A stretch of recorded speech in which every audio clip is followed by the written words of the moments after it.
Yeah, I mean, listen, a friend of mine, this hip hop figure, I'm not going to say who it is because this is a private conversation. He was out here in LA, and because of what happened, he's paranoid. He's kind of known, people know his face and so forth. So he decided to roll around LA with his homie's gun in the car. He gets pulled over. They find the gun. He now has a gun charge. Yep. In the best case situation, he's going to drop 30 or 40 grand on a lawyer. Easy. That's the best situation that he's going to go through. In the worst situation, he's going to have to do some prison time or some jail time over that. And we had this long conversation. I'm like, yo, I have security if you ever need someone, I have security.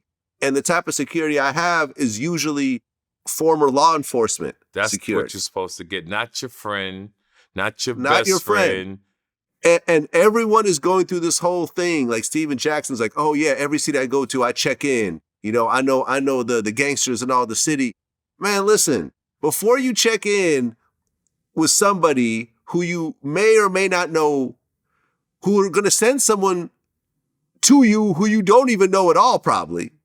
You have no idea who this person is, what kind of shit they may be into themselves. Right. They may be a target themselves in that area. That's right. Why not just spend the money on a former police officer or sheriff? That's what you're supposed to do. Pay that man a few $100s. That's it. They're sitting there with a fully registered weapon. If it's time to pull that weapon out, they have been trained to pull that weapon out and shoot. Absolutely. When the aftermath, when the smoke clears and the police get involved and it's time to take statements, they are not going to run off. Right.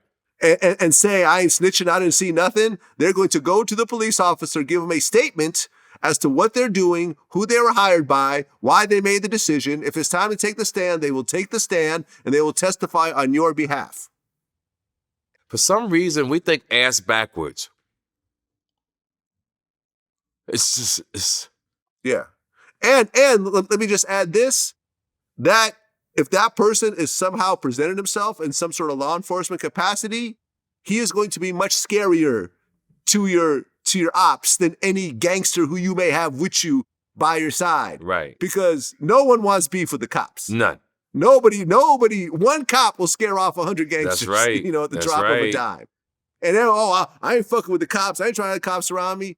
Get over that shit. Just get over that shit. You're no longer a street guy. You're an entertainer. You're making legal money. You're paying taxes. Get over this dumbass stigma. The cops don't care if you smoke weed around them. Right. Like, you know, I mean, your security, your actual security doesn't care if you smoke weed around or whatever. You want them to leave the room. If you want to do something private, they'll leave the room at your behest.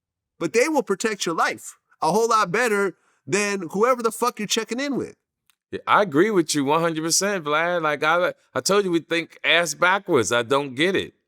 Or just stay out of the area or places you don't need to be. Like, I believe stay out the way. Yeah. I mean, Dr. Dre used to say way back in the day, they can't touch what they can't see.